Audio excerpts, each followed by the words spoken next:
happiest moments. But one happiest moment I want to share, it happened with two BBA girls.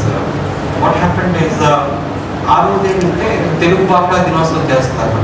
And then ఇద్దరు అమ్మాయిలు anchoring చేశారు. Okay, 14 ఇద్దరు అమ్మాయిలు anchoring చేశారు.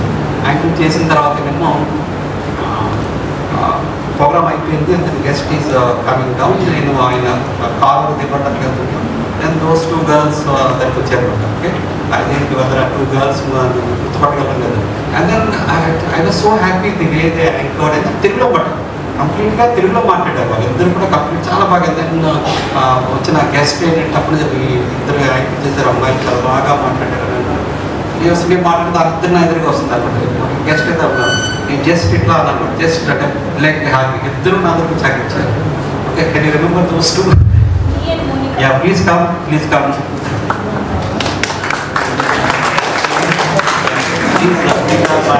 Yeah, this is one really friends. This one నేను అనుకున్నాను నా happiest moments ఏవి అనుకున్నప్పుడే నేను నాకు ఇది హ్యాపీ చాలా కాలం చెప్తుంటాను. So I thank both of you for giving me those happiest moments. ఇక్కడ మనకి లైఫ్ అనేది ఏంటంటే మెమరబుల్గా ఉండాలి, ఎక్కువ గుర్తుపెట్టినాడు. ఎవరిని అడిగితే చాలా చెప్పగలిగి ఉండాలి. సో అట్లాగే మీ లైఫ్ అందరికీ చాలా బాగా ఉండాలని కోరుకుంటే ఐ విష్ యూ ఆల్.